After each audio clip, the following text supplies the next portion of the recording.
E o teu primeiro filho foi com quantos anos? O meu menino tá aposentado já. Não, tu tinha quantos anos quando tu teve teu primeiro Quando eu me filho? casei, Quando tu teve teu primeiro filho?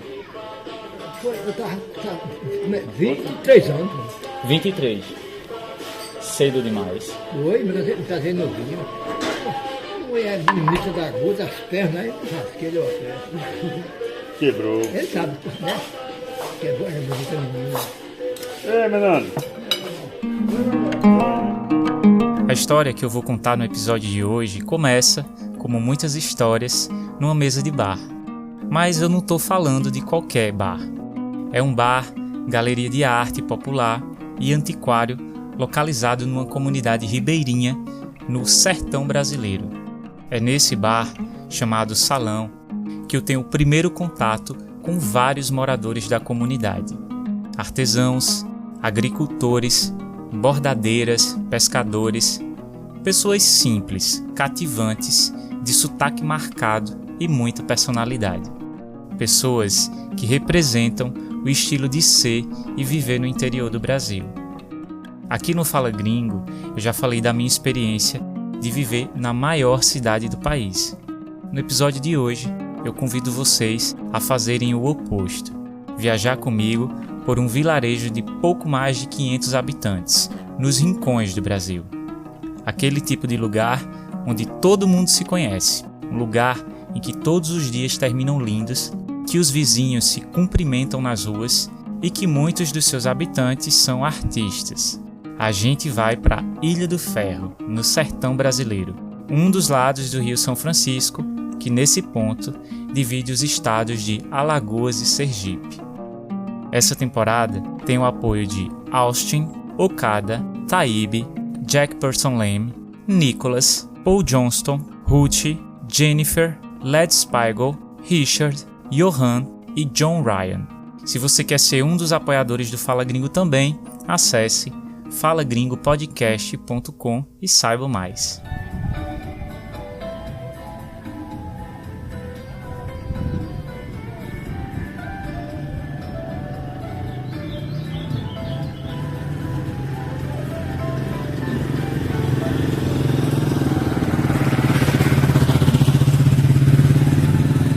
São 9 horas. É uma típica manhã em Ilha do Ferro.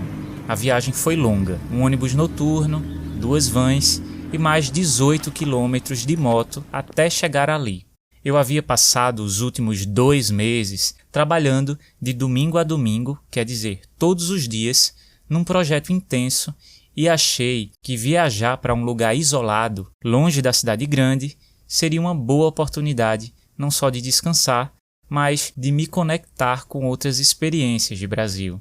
Bastaram algumas horas no local que eu comecei a pensar na possibilidade de documentar parte dessa viagem num episódio do Fala Gringo. Assim, eu poderia estender essa conversa sobre o sertão do país que eu já comecei em episódios anteriores e compartilhar um pouco do vocabulário, sons e sotaques da região. Essa também é a ocasião em que vocês vão poder me ouvir falando o mais natural possível, com meu sotaque recifense muito mais marcado do que eu costumo falar aqui no podcast. Ilha do Ferro está localizada a 238 quilômetros de Maceió, capital de Alagoas. É um lugar que tem o seu próprio ritmo. Tudo acontece muito devagar, embora eu tive a sensação de que o dia passava num estalar de dedos. A maioria das casas preserva uma arquitetura vernacular, ou seja, uma arquitetura com características locais, e muitas delas, com suas fachadas coloridas, apresentam um contorno que destaca a sua forma. As construções são baixas, os telhados são de telhas de argila e às 10 horas da manhã já se sente e muito o calor dentro de casa. Nessa região faz calor até na sombra, e como a gente costuma dizer no Nordeste, é um sol para cada um. Como é comum em pequenos vilarejos, todo mundo se conhece e se cumprimenta nas ruas. Às vezes, não é nem um bom dia ou um olá. Basta emitir um som como "oh" e o outro responderá com "oh" também, e vida que segue. As tardes são bem ventiladas, jovens jogam futebol ou voleibol no campinho em frente ao rio, Moradores puxam suas cadeiras de balanço para as calçadas para acompanharem o movimento. O fluxo de carros é baixo. As pessoas sentem-se seguras a ponto de dormirem com as portas destrancadas e as crianças brincam livremente na rua. Brincam de pega-pega, dominó, pular corda. Fui na casa da vovó, contei, sal, pimenta. Esse é o ritmo da minha estadia de uma semana na Ilha do Ferro. Longe da agitação, é onde a gente tem o tempo de perceber um vagalume, a sombra de uma nuvem que passa pela estrada, tempo de ouvir o que os outros têm a dizer. Era justamente essa a minha intenção. Ouvir. Ô Zé, como é viver aqui? Tu vive aqui há quanto tempo? Eu sou nascido aqui na Ilha do Ferro. Nunca saí pra casa nenhuma, não. Eu sou natural daqui, do interior mesmo. Eu sou de 7 meses, sabia? Nasceu antecipado. Foi, nasci ano do dia, por isso sou perigoso um pouco. Quem nasce de 7 meses é mais perigoso, é? É mais esperto, né? Eu acho que você é esperto, é. Eu tô falando com o Zé Crente. A gente tá sentado à sombra de uma árvore onde o Zé trabalha costumeiramente. Nesse momento, ele dá a um pedaço de madeira as formas de uma onça. O Zé é um dos muitos artesãos da Ilha do Ferro e o seu trabalho embeleza casas em todo o Brasil. Bastou eu me aproximar e me apresentar que o Zé Crente já foi emendando uma história na outra e rendeu uma boa conversa. Pois eu sou brincalhão, eu sou meio que um artista de circo, dava pra ser um palhaço e humorista, né? Aqui é bom demais essa sombra aqui, eu adoro. Aqui não é meu não, mas eu fico aqui, quando depois eu limpo, aí o menino pediu pra juntar esse bagaço aí pra levar pra lagoa. E quando ele ara a terra, aí mistura aí adubo, que faz a terra fortalecer, né? Aí você só trabalha aqui debaixo dessa árvore? Eu trabalho ali também, é porque aqui eu fico vendo o movimento, né? Ver quem chega, né? Ver quem chega, quem sai. Às vezes tem gente que chega ali, seu Zé Quente que ele tá trabalhando sentado ali, o cabo nunca trabalha escondido, sempre na presença, né? Quem vive escondido é bandido, né? Não é não? É verdade. O que é bonito é pra se mostrar e o que é bom é pra se prestar. E quando a pessoa faz uma coisa bonita assim, é que tem que mostrar mesmo, né? É. A relação da Ilha do Ferro com o artesanato é antiga. Tudo começou com o mestre Fernando Rodrigues, ou como era conhecido, seu Fernando da Ilha do Ferro. Conta-se que ele aprendeu a esculpir madeira com o sogro, fazendo tamancos para vender na feira, um tipo de calçado de plataforma alta que era usado no período das chuvas. É a seu Fernando que é atribuída também a criação de uma das peças mais comuns de se encontrar na Ilha do Ferro, o banco feito com pernas de raízes. Fernando faleceu em 2009, mas inspirou e ensinou a muita gente o seu ofício. Um ponto importante sobre o vilarejo é que não é uma ilha de fato, apesar do nome. Existem duas versões contadas pelos moradores. Uma delas diz que o nome do local está associado ao sobrenome dos primeiros habitantes, a família Sandes Ferro. A outra história faz alusão ao formato de uma ilha que existe em frente ao povoado, a Ilha dos Anjos, que tem um formato de um ferro de passar roupa. Mas o que fez a Ilha do Ferro ficar conhecida mesmo foi a visita do fotógrafo Celso Brandão anos atrás. O Celso fazia uma expedição pelo sertão brasileiro em busca de artistas populares. Chegou à Ilha do Ferro, entrou no bar do seu Fernando, que também tinha um bar na época. Ficou admirado com os móveis do artesão, comprou algumas peças, fotografou a rotina e alguns dos moradores da vila e lançou seu Fernando e a Ilha do Ferro para o mundo, sendo hoje o local um recanto sagrado da arte popular. Dos troncos, raízes e galhos caídos da craibeira, mulungu, aroeira, braúna, angico, cedro, umburana e mais uma infinidade de árvores da caatinga, surgem bancos, animais fantásticos, sereias, bichos humanos e personagens diversos.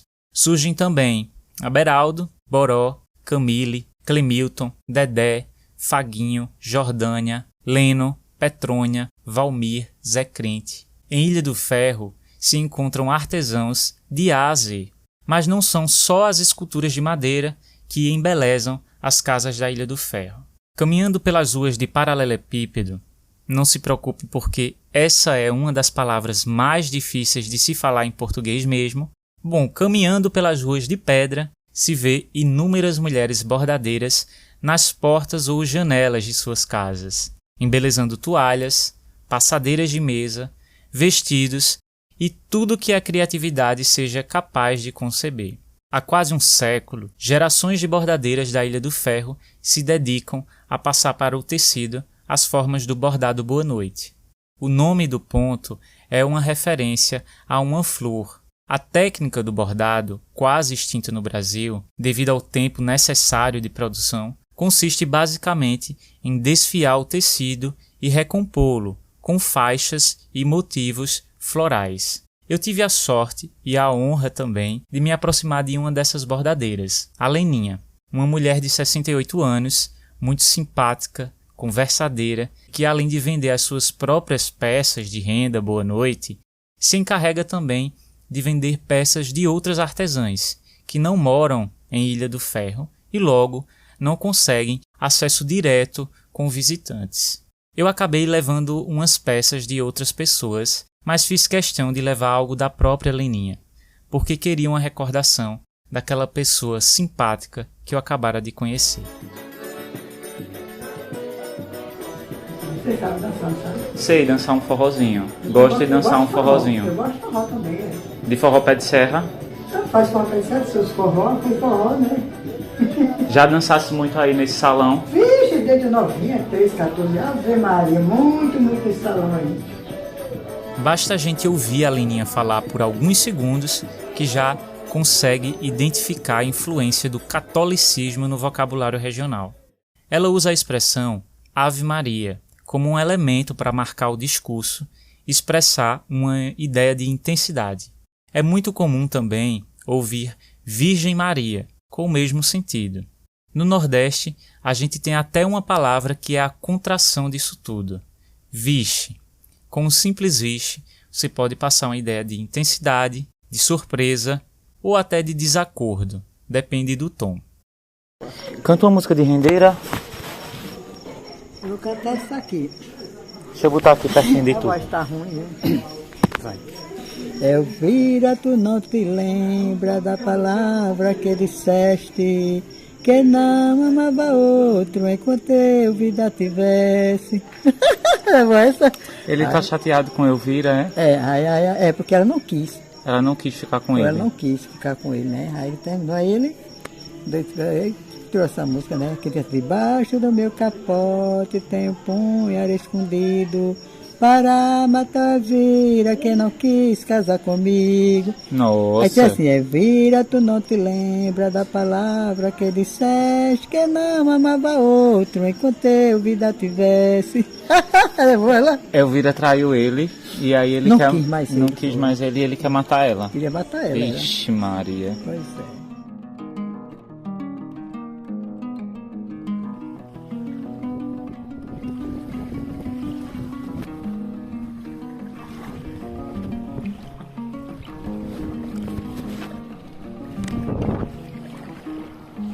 É impossível falar da Ilha do Ferro sem ligá-la diretamente ao rio que se estende à sua frente, o São Francisco.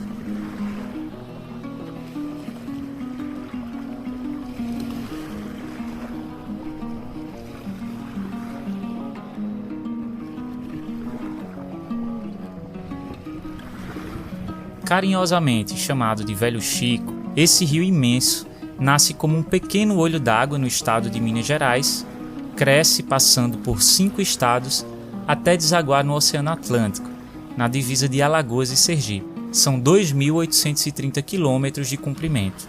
É um rio importantíssimo para o Nordeste brasileiro, que o utiliza para pesca, navegação, irrigação, abastecimento de água e geração de energia. Desde o início da colonização, o seu leito já era usado para locomoção e as suas margens ocupadas por fazendas de gado.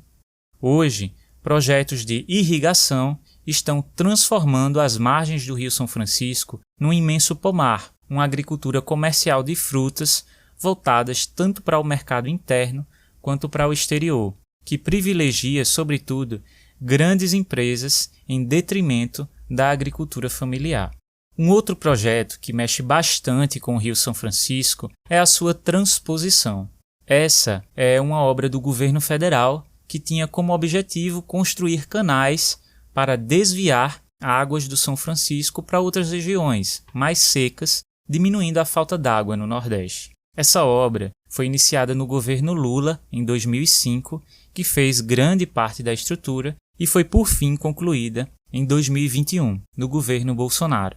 Então você tem aí uma obra que se arrastou por 16 anos. Além de econômica, o Rio São Francisco também tem uma importância enorme para a cultura popular. Muitas são as histórias, lendas e narrativas em torno de suas águas. Muitas delas contadas em músicas, no artesanato local, como o produzido na Ilha do Ferro, nas rezas e cantigas de procissões das romarias. Uma delas é o naufrágio da lancha Mochotó. Numa viagem habitual, em 10 de janeiro de 1917, a embarcação foi acometida por uma grande ventania e tempestade e acabou tombando, deixando 15 mortos. Alguns passageiros, no entanto, sobreviveram para contar a história da tragédia. O acidente aconteceu exatamente à frente do povoado de Ilha do Ferro, do lado de Sergipe, no Morro Belmonte. Quem me conta essa história é a Teresa, que também encontrei no salão. Ela se apresenta na porta do bar, com um sorriso largo, abraçada com uma garrafa verde, contendo 2 litros de leite fresco que havia acabado de comprar. Provocada pelo André, o proprietário do bar, Teresa conta que naquele salão já havia frequentado há muitos bailes no passado, muitas noites de seresta e forró com o seu marido, o qual chama de Bonitão. Num dos minutos que passou no local, dividida entre a vontade de estender a conversa e a pressa em ir para casa, guardar o leite para que ele não azedasse, Teresa fez questão de dizer mais de uma vez que era uma mulher muito alegre, que passava o dia a cantar e dançar, mesmo quando as coisas não estavam muito bem. O bom humor é simplesmente um traço da sua personalidade. Teresa é uma das vozes que entoam os cânticos religiosos da capela em Ilha do Ferro. Canta na igreja há mais de 60 anos. Nessa noite, ela tinha uma cantiga para mostrar, mas não era música de igreja. É uma cantiga conhecida por pouquíssimos moradores que narra justamente a tragédia do Mochotó. Num dos raros momentos de timidez, se recusou a cantar a música no momento, mas pediu que o André reproduzisse um dos arquivos de áudio que ela havia compartilhado por WhatsApp. Dia 10 de janeiro, um grande naufrágio se deu no Morro do Belo Monte. A Mochotó se perdeu, pedimos todos a Deus, com os joelhos no chão.